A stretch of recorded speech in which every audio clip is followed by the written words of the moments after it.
প্ৰথম কথা হ'ল যে শৃংখল চলিয়া যিদৰে আজাদ চৌধুৰী বাংলাদেশী বুলি অভিহিত কৰি আছে, আমি আজি এই উচ্ছেদস্থলীৰ পৰা স্পষ্টকৈ শৃংখল চলিয়াৰ পৰা উত্তৰ বিচাৰিছোঁ খুব কম সময়ৰ ভিতৰত যে আজাদ চৌধুৰী যে বাংলাদেশী হয়, নিশ্চয় আপোনাৰ হাতত প্ৰমাণ আছে, নহ'লেতো আপুনি অজ্ঞানী ব্যক্তি নহয় যে এজন মানুহক পটককৈ বাংলাদেশী স্বদেশী বা বিদেশী আখ্যা দিব। সেইকাৰণে এই আজাদ চৌধুৰী যে বাংলাদেশী তাৰ প্ৰমাণটো আমি কম সময়ৰ ভিতৰত ৰাজহুৱা কৰিবলৈ অনুৰোধ জনাইছোঁ। আৰু দ্বিতীয় কথা হ'ল যে আজি ইয়াত উচ্ছেদ কৰিছে, আমি ইতিমধ্যে গম পাইছোঁ যে উচ্ছেদৰ পূৰ্বে কোনো জাননী দিয়া হোৱা নাই। ভাৰতবৰ্ষৰ সংবিধানে কি কয়, যদি কোনোবা চৰকাৰী মাটিত দখল কৰি আছে তেওঁক উচ্ছেদ কৰাৰ পূৰ্বে জাননী দিব লাগিব, তেওঁক নিৰাপদ স্থানলৈ স্থানান্তৰ কৰিব লাগিব, তাৰ পিছতহে তেওঁ এইখিনি উচ্ছেদ কৰিব লাগিব।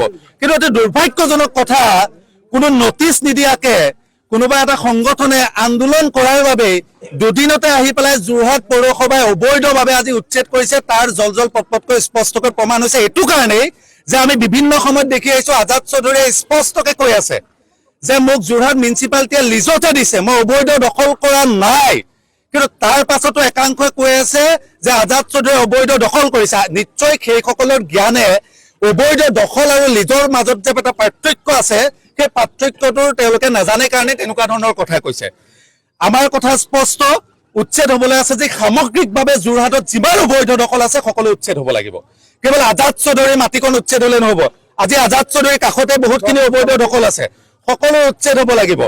আৰু আটাইতকৈ দুৰ্ভাগ্যজনক কথা যে যোৰহাট মিউনিচিপালিটিয়ে লিজত দিয়া কাগজ পত্ৰ আছে, 2018 চনতে লিজত দিছে, আকৌ তেওঁলোকে তাৰ এগেইনষ্টত ৰেভিনিউ লৈছে, কিন্তু তেওঁলোকে আহি পেলাই আজি অবৈধভাৱে উচ্ছেদ কৰিছে। তেওঁক এটা সময় নিৰ্ধাৰিত এটা সময় নিদিলে।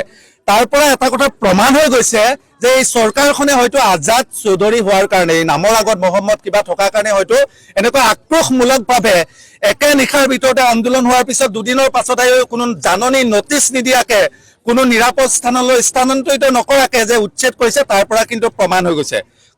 আমি যোৰহাট মিউনিচিপালিটিক সকীয়াই দিছোঁ, আমি অসম চৰকাৰ, গৃহ বিভাগ, প্ৰশাসনক সকীয়াই দিছোঁ, স্পষ্টকৈ ক'ব বিচাৰিছোঁ যে উচ্ছেদৰ আমি বিৰোধিতা নহয়, উচ্ছেদ হ'ব লাগে, কিন্তু বৈধভাৱে উচ্ছেদ হ'ব লাগে। আৰু যোৰহাটত, সমগ্ৰ যোৰহাটত যিমান দখলামুক্ত হৈ আছে, যিমান চৰকাৰী ভূমি দখল কৰি আছে, যিমান মিউনিচিপালিটি ভূমি দখল কৰি আছে, সকলো উচ্ছেদ হ'ব লাগে, কেৱল আজাদ চৌধুৰীৰ বাসগৃহ কিয়।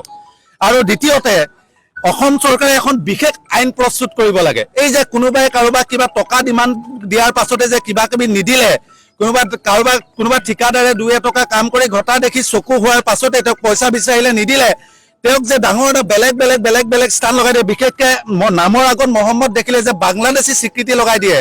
যদি প্ৰকৃত স্বদেশীক কোনোবাই বাংলাদেশী বুলি অপবাদ দিবে, তেতিয়া তাৰ বিৰুদ্ধে এখন কঠোৰ আইন আনিব লাগে, যাতে অনাগত দিনত এনেকুৱা ধৰণৰ বেয়া কথাবিলাক যাতে কোনেও ক'বলৈ সাহস নকৰে। আমাৰ কথা স্পষ্ট, শৃংখল চলিয়াই অতি কম সময়ৰ ভিতৰত উত্তৰ দিব লাগে যে তেওঁৰ হাতত যে এই আজাদ চৌধুৰী বিদেশী বুলি কৈছে, বাংলাদেশী বুলি কৈছে, বাংলাদেশৰ তেওঁৰ জন্মৰ প্ৰমাণ পত্ৰ, বাংলাদেশৰ চিটিজেনশ্বিপৰ প্ৰমাণ পত্ৰ আমাক দিয়ক ৰাজহুৱাকে, অন্যথা কিন্তু ইয়াৰ বিৰুদ্ধে প্ৰতিবাদ হ'ব।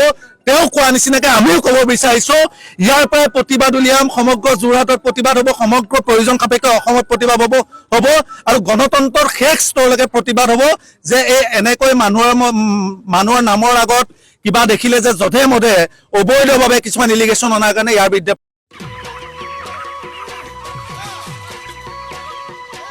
অতি কম দিনতেই একোটা এনেকুৱা হৈ যায়।